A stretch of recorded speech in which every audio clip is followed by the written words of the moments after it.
Hey, what up, y'all? It is your girl, Kelly Howard, and we are back for vlog number 6. Yes, vlog number 6. I'm doing it. Vlog number 6, which means I have done this for 6 weeks in a row. Oh my God. First of all, let me just say that it is definitely mentally time consuming to think about what am I gonna vlog about. And I just always want to make sure that I'm giving my viewers the best of me at any given moment. And I want to be honest and open and authentic. So it's a lot of thoughts that go into this vlogging, whether or not you believe that or not, it is. And I've had a couple revelations this week about time and time consumption and all of that. I want to actually talk about that a little bit, about time and how, well, not really time, but just when things kind of like slow down for artists and then they speed back up, and what we do during that window of slowness. I know myself, I tend to overextend myself. When I feel like I'm not doing enough, when I feel like things are just moving a little too slow for me, like, oh, I only got 1-2 shows this week. Oh my God, I gotta get on it. I need to start doing something. I need to start making my moves. And what happens is then things speed up, right? And you get overwhelmed. And that is what has happened to me. I know we've been talking about the Get Me Happy project that I've been doing, the little Get Me Happy series, and this is all kind of a part of that. A lot of self-reflection, a lot of like what's happening in my life. And I had to really reflect on why the fuck I was so busy this week. I was like, why am I so busy? Like, I'm so busy. I have auditions, I have my podcast, I have my the vlog, I have a writing class I'm now in, and then I'm in a program where you basically take your written pilot script all the way through to production, where you cast the series and everything. And so I'm in this program where it's 6 months, and it's very strenuous. It's a lot of energy, work, and effort that has to go into this production process. And I was like, why the hell would I do all this? Why would I do why would I take on so many things at the last minute? This doesn't make any sense to me, when the last 2 years, my whole focus has been taking my time and meditating, right? And trying to find what makes me feel the best version of myself at all times. That's what this whole process has been about. So why the fuck am I so busy, right? So you don't want to complain to the universe, right? You don't want to be like, oh, I'm so busy. Because then anybody that follows the law of attraction, or any type of laws, really, that just takes away from the energy that you could be putting in a positive way. Like, oh, I'm so happy that I have so many different activities to choose from, right? It's like optimism versus pessimism. And so I was thinking to myself, like, why the hell am I so busy? And I had to really break down what was happening, and I discovered something. During the time when I was like on a down, I don't want to call it a down, but when I was relatively laid back, wasn't a lot going on, I was kind of free, time wise, I was able to, you know, catch up with friends and blah blah blah. I think that a part of me didn't trust the process, right? That slow part. I don't even want to say I think. I know a part of me didn't trust the process. I'm an actress. I'm a stand-up comedian. Something should be happening. I should be on a show. I should be doing, you know, theaters or clubs across the world. And if I'm not, then that must mean that something's wrong with this process. So instead of focusing on the process that I'm already on, or focusing on the path that I'm already on, now I start throwing all these other things into the mix, right? Vlogging, podcasting, which are all things I enjoy, by the way, but also taking classes, right? Late night writing classes, which I'm now in, and then the YCO program that I applied for and then got. Then I look up and my schedule is insanely busy, and I barely got time to even think. So I was wondering what can be done with us as artists in the process of that, right? What can we do to make better decisions when it comes down to our schedules? And I realized we have to take a breath. That's what we have to take a deep breath and lean into the uncomfortable feeling of not having anything to do. It's okay, actually. It's okay not to have anything to do. I was just talking to one of my friends who went out to breakfast the other day, and I was like, imagine how amazing my auditions would be if all I had to do was focus on my auditions.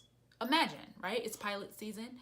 A lot of stuff is happening. Imagine how amazing I could go in and kill a role if I didn't have podcasting, vlog, late night writing class, white coat program, kids, all these other different dynamics that go into that bowl, right? So as I think about it, I'm like, oh, I gotta stop running from the uncomfortable feeling of not having anything to do. The uncomfortable feeling of I should be doing something. I should be out here making moves, killing the game. Like, it's uncomfortable, but it sometimes is what's needed for the plan to be laid out in front of us and for us to look at it objectively. Yeah, so that was a huge discovery this week for me, that I jump into all these different things out of fear for one thing not working out.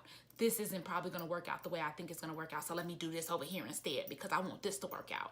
And that's crazy. Why do we do that to ourselves? Why do we do that to ourselves? It is okay to just chill the fuck out and do nothing. It is okay. And I'm starting to learn that and realize that there is beauty in doing nothing. There's beauty in having nothing to do, right? Give our mind a break. Give our body a break. We're in a world where everything is moving so fast and we feel like we got to keep up. And at a certain point, you run yourself to exhaustion. And I'm feeling that way in these last couple weeks with pilot season, like I said, and with all the other things that I have going on. I've been spreading myself thin. And the only reason why I would have done that is out of fear that one of the other things I was already working on isn't working as fast as I would prefer. So seeing that, part of the Get Me Happy project, right, was me realizing that this is what I've done and seeing where I can tailor back. Now, some people would look at me tailoring back as also a fear thing, which is very true, right? Sometimes we see things and be like, you know what, it's just too much going on and I just can't. When in all actuality, we can. When I say tailor back, I don't mean like I've stopped doing anything in particular. No, I still vlog. I still have my podcast. I still have my late night writing class. I'm still in white coat program. I'm not stopping any of those things. But I am now planning my schedule to reflect realistic tasks throughout the day. So like in the morning, instead of writing in my book, that I'm going to edit my podcast, record my vlog, edit my vlog, write 15 pages on my script, go to the gym. Instead of saying that I'm going to do all that insane stuff in one day, I'm realistic. I'm going to write 3 pages on my script. I'm going to go to a yoga class and I'm going to start editing my vlog, right? Just by giving myself more realistic goals, I found it's getting me happy. It's already making me feel better because they're realistic goals that I can achieve. So that, yes, is part of the Get Me Happy. And this week, I also am part of the Get Me Happy. I've been doing more exotic things. Well, I don't want to say exotic, but different things that I wouldn't normally do. And I got asked to do a comedy show at this thing called the Dollhouse, which is these women in a program called, well, not a program, a group of women that go by the name of Girls, partnered up with some other women, Girls in the Hood, and some other organizations, and they built this dollhouse inside of an empty space. And that's what I'm going to show you here, actually. So this is the built dollhouse right here inside of this empty space. And they called me to do this show last minute for free. And I'm like, what? But then I was like, you know what? I'm not doing anything on that night anyway. Why not? It's at a dollhouse. Let's go see what this is all about. And I got there and I loved it. I loved the energy, the space, the women, the conversations that I had. Like, it was an amazing time. And that's part of the Get Me Happy process as well. It's just, I've called that thing so many different things. I said, Get Me Happy series, Get Me Happy process, Get Me Happy project.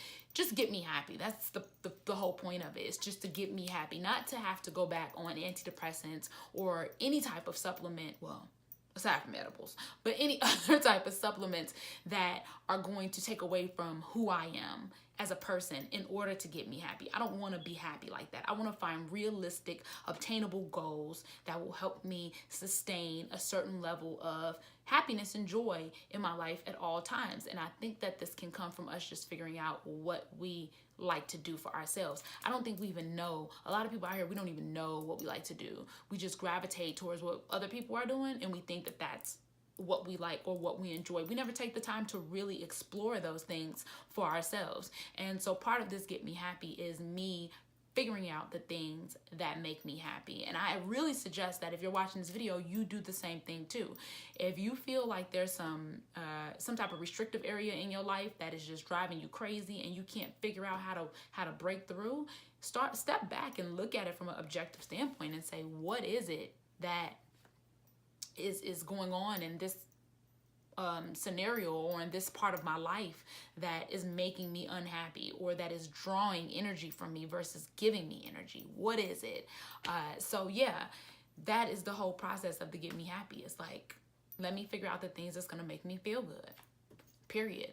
And so going to this Dollhouse was one of the things that really did make me feel good, especially after I did it. And then they invited me back to do the Be Less Petty workshop. Well, not the entire workshop, but to talk about the workshop at one of the events, and I did that, and it was amazing. It felt good. Me being able to share my story and just talk about the things that I've been through, and actually I want you to make sure to go listen to the podcast that comes out today, because I opened up like huge on the podcast. Kelly talks about the loss of my children and some sexual issues that I ran into as a young child, molestation. Like, I really open up on this podcast. So if you want to know a little bit more about me, that is the place to go. The one that came out today where my producer interviewed me, and it was a really, really good. I actually listened back to it and was like, wow, that was a pretty open podcast. And that's what I want for everything. Like, you know, some people question whether or not the reasons for sharing are sincere when people share like really heavy weighted things that have happened in their life. Like, well, why would they tell us that? Well, for me, I've gotten to a point where I've noticed that I'm not the only person. Most of the people that I come in contact with have been through something traumatic, whether it was the loss of a child or the loss of a sibling or the loss of a parent or something that really affected them emotionally and mentally and made them go into this place of feeling like they were alone. But we're not alone. We're not. None of us are alone. We all go through shit. And that is the point behind me sharing some of the traumatic stuff that I've been through, because I don't mind. I don't mind talking about it, because guess what? I've learned from it. I've learned so many amazing, beautiful things from my journey. It is not even funny. Like, I can't even count the things that I've learned from this journey that I've been down. And no, it wasn't all great and roses and beautiful and, you know, but the stuff that I learned from it was like, I can't even articulate it. Like, the stuff that I've learned from what I've went through has made me into a better person. I think it's healed my soul in so many ways. And it just makes me want to live a fuller life, knowing that a lot of what I was doing had everything to do with the way that I was thinking. I can now control that and change the way that I'm thinking and allow myself to explore a better life. And that's what I love to do. I love to talk about it. I love to share these stories. I love to hear other stories. I love to touch souls. And yeah, that's what I like to do. So that's my vlog this week. I'm trying to keep up with this stuff, y'all. I'm trying to keep up. I'm trying to keep bringing good information, good lessons learned, good stories, good content, whatever I can. I'm trying to bring that right here. So yeah, thank you so much for tuning in. Make sure you check out the podcast right here. I'm putting the link right there. Well, not the link, but what the podcast is called, because I haven't figured that out yet, how to link my video. I'm still working on that, but I don't have the time to Google and really figure out how to do it. I feel my edible kicking in, which means that I'm gonna get the book up off this camera before I start talking real crazy. But yeah, thank you so much, like I said, for tuning in. It means the world to me that anybody is watching these vlogs, and I'm sure I'm gonna get better, and I'm sure I'm gonna get more people to watch them, and I'm sure I'm gonna change the world with my vlogs and my comedy and my life. So yeah, on that note, I'm out. Listen to the podcast. I love you to the moon and back. Bye.